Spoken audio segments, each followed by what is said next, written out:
This is Time's Garden, an enchanted place where mild air breathes on ancient shores, and all the toils of time have gently left unspoiled beauty. The Galapagos, Enchanted Archipelago.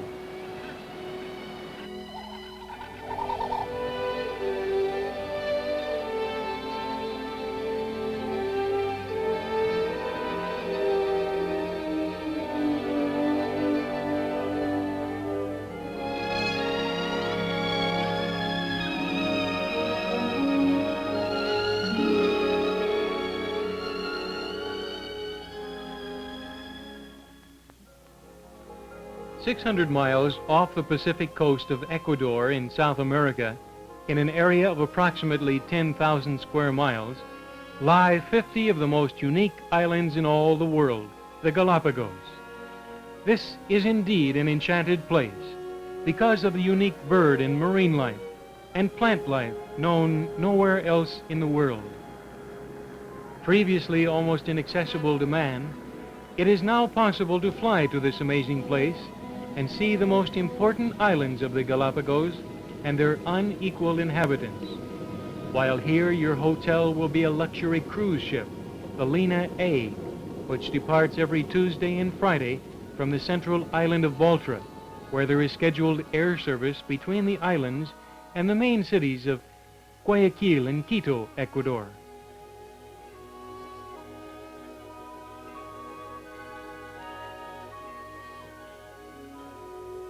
"135 years ago, a young Charles Darwin landed on these enchanted shores after a long and hazardous journey aboard a not-so-luxurious ship, the HMS Beagle.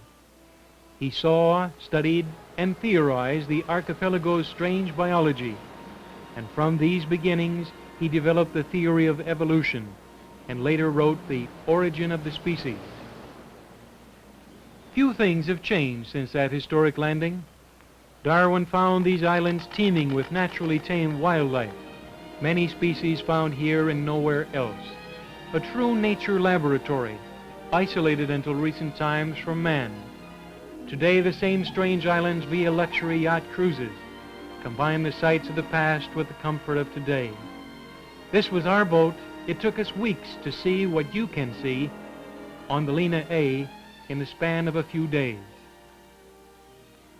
Darwin said as he landed here, "It seems to be a little world in itself, the greater number of its inhabitants, both vegetable and animal, being found nowhere else.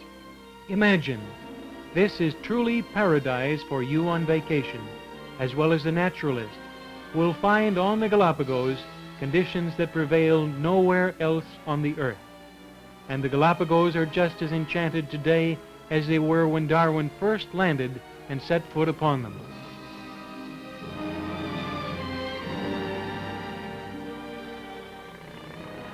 From your 60-passenger, air-conditioned cruise ship, bilingual English, Spanish-speaking guides take you ashore, where you are welcomed by the seals.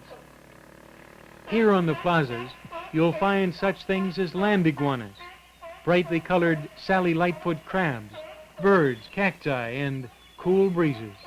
And to come here without your camera would be sad indeed, because everywhere you look, there's something you'll want to remember and capture on film. Memories that will last a lifetime. Contrast upon contrast. All of the inhabitants of these isles are instinctively tame. And as a visitor to the Galapagos, you can ensure this by seeing, enjoying, appreciating, but not molesting. When the islands were first discovered in 1535, much of the wildlife had no instinctive fear of man, whom they had never seen. In the past, however, buccaneers and whalers and other visitors killed huge numbers of iguanas, birds and tortoises, seals and other wildlife, wiping out some races entirely. Today, the archipelago is a national park, protected and cared for under Ecuadorian law.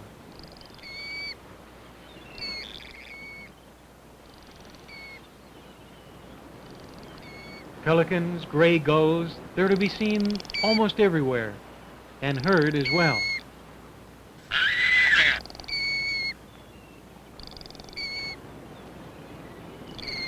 There are many varieties of land iguanas, and even the colors vary from island to island. Their favorite food, succulent cactus, but they also love oranges. And could you resist sharing a part of your lunch with this handsome specimen?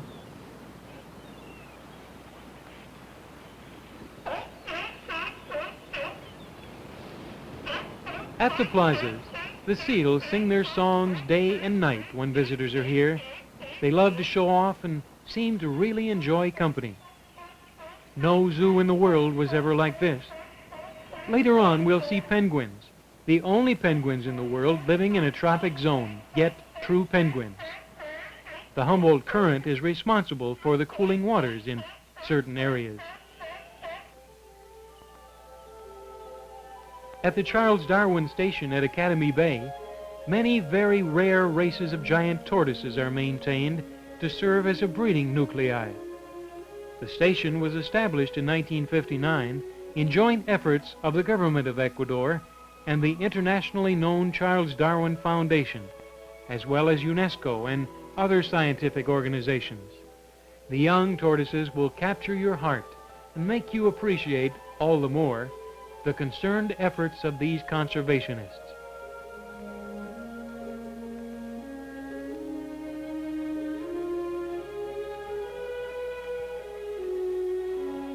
On almost all of the islands, you'll see the quaint little lava lizards bobbing about. The males proud and handsome, the females with red splashed throats. They're only about 5 inches long, and you could watch them for hours.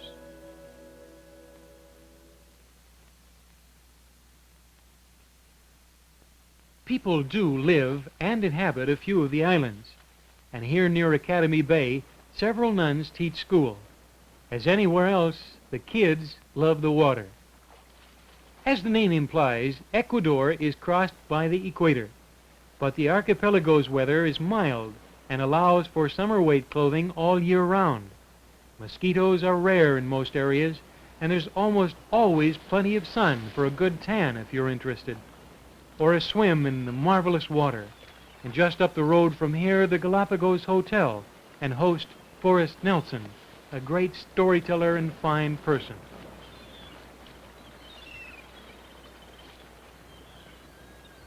It's hard to pick a favorite island, but high on my list is Tower Island, where the frigatebirds are most eye-catching. At certain times of the year during the mating season, the male frigates inflate their scarlet throat pouches to enormous size to attract the females. The soft cooing sounds of the male is contrasted by the females in young, and while the males are quite protective, their sharp curved beaks shouldn't concern you a bit.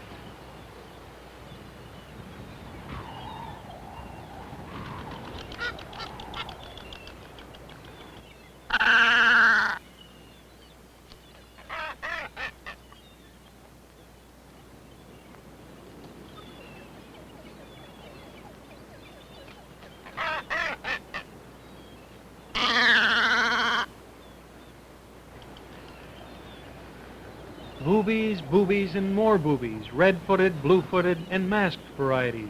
They're seen on almost all the islands, and Tower has a good share. As with most islands, the most amazing varieties of plant life abound here. Again, many found nowhere else. About 13 varieties of Darwin finches inhabit the islands. The Galapagos Islands are actually the tops of gigantic volcanoes, most of which rise from 7,000 to 10,000 feet above the floor of the sea. The parts of the islands now exposed to view were built mainly during the last million years. When they rose, steaming out of the sea, the Galapagos were, of course, void of life. Then gradually they were colonized by wildlife from distant continents. These new inhabitants adapted themselves to the special conditions of the islands and came more and more to be different from their continental ancestors. Popularly called Floriana, Santa Maria, or Charles, again has its own unique citizens of nature, most spectacular of which are the flamingos. It's just a short ride from the anchorage to the salt pool, where you stand in a hushed silence as you admire the graceful birds, seemingly unaware of your presence. And here it's very important that you do not approach the birds or disturb their environment. Sadly enough, their population is decreasing.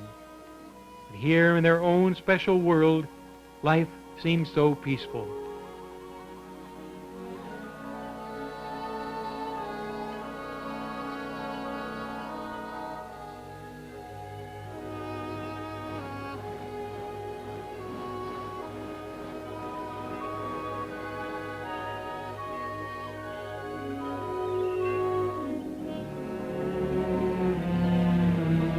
Time and care have mirrored in this present hour a reflection of the past, with memories and fragrant shadows, with wildflower, rock, and forest path.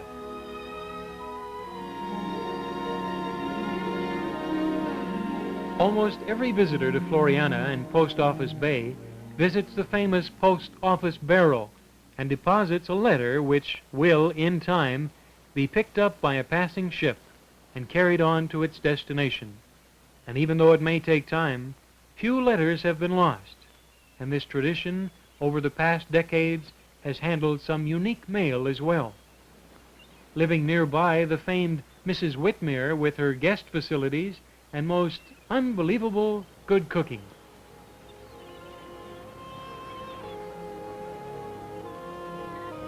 Hood Island is unique in all the world because the Galapagos Albatross nest only here. The species migrates as far as the continental coast, and even if you didn't stop here in nesting season, the island is a beauty in every other way. The masked boobies we see here are prominent around Punta Suarez, whilst the albatross prefer the other side of the island. And other attractions here include surfing seals, a blowhole of great span, mockingbirds, and another species of marine iguana.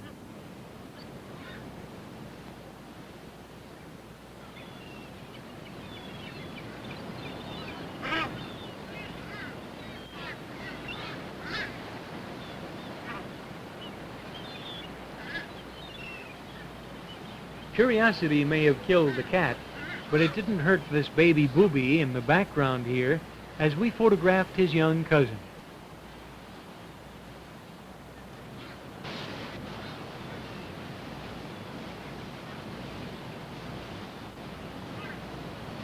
All the mammals, birds, reptiles seem to get along well in the islands, but come feeding time, and a hungry baby booby might well break up a happy home by his oversized appetite.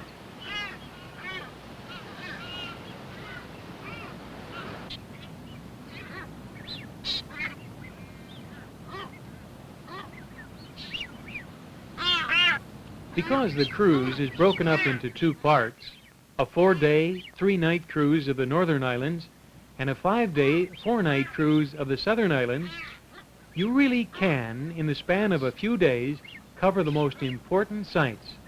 And there's a good chance to see every significant form of wildlife if the season's right and with a little bit of good luck.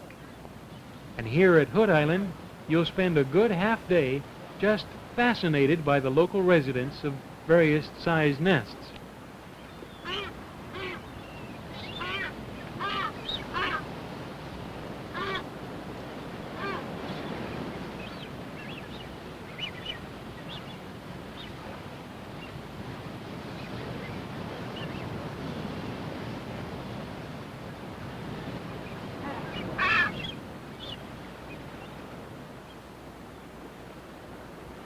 Cruising along the blue Pacific in air-conditioned comfort, sipping a cool drink, you'll be greeted by dozens and sometimes hundreds of porpoises and seals.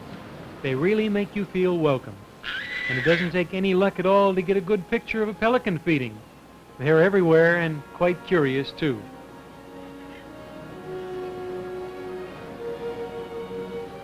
Fernandina, Narborough, seated alongside Isabella, abounds with sea lions, seals, marine iguanas, the unique flightless cormorant, and playful penguins.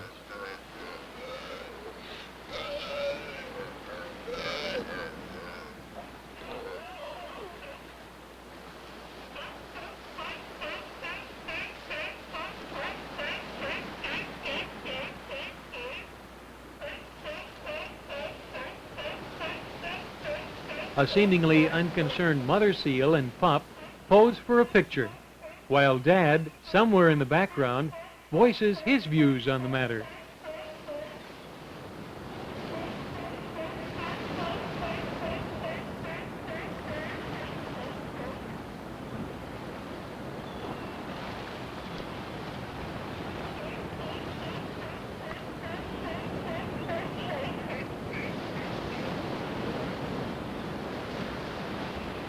Marco and his Nikon photographing the flightless cormorant, the bird that has lost the functional use of its wings on an oceanic archipelago where it had no enemies. And you won't believe the masses of marine iguanas until you see them with your own eyes. The only iguana in the world that swims, eats seaweed. A good part of the day they just bask in the sun, and they're right out of a science fiction movie.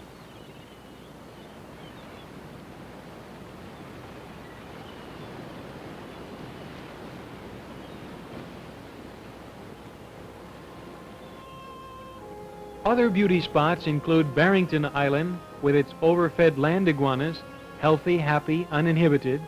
But you'll see other islands too during your cruise. But the beauty of it all is that this is here now. It's all available to you, and in a manner heretofore unknown to man in this garden of nature.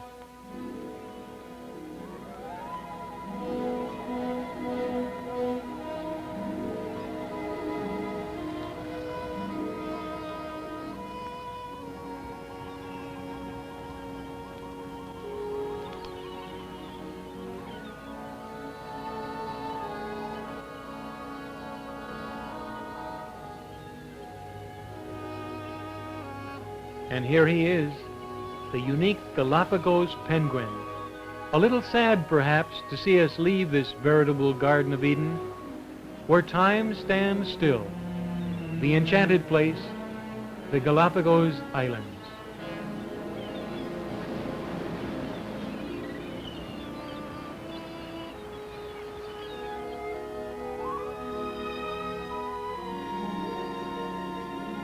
As you leave the islands, you'll probably want to see some of the other sights of Ecuador. There are many.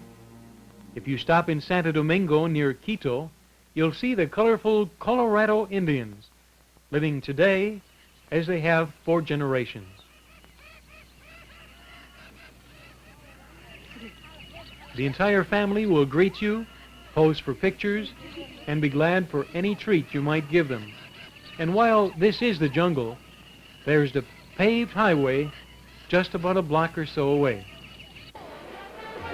The annual bullfights of Quito are spellbinding and color galore under clear blue skies.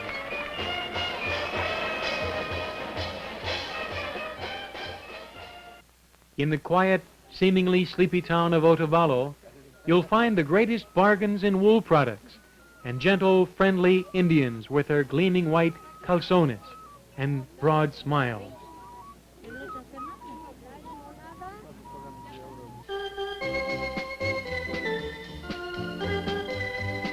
Guayaquil is the bustling port city and well worth a good exploration.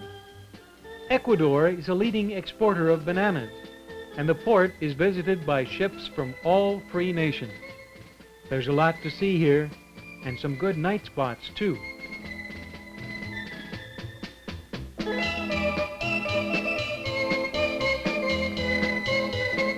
Not far away, the beautiful beaches near Salinas and the great marlin fishing of Punta Carnero with the luxury resort hotel, the Carnero Inn.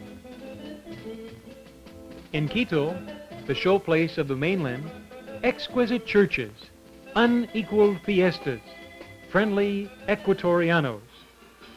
This is a part of the famous Fiesta Quito, which takes place in December. And beyond this, the Sierras, the avenue of the volcanoes, the lowlands, cities like Cuenca, Riobamba, the Rio Napo, the river Amazon. So when you think of a present-day Shangri-La, remember this amazing country of contrast, Ecuador. And when you think of the world's largest and most unusual open-air park, remember the Enchanted Archipelago, the Galapagos. This is Bill Singer speaking.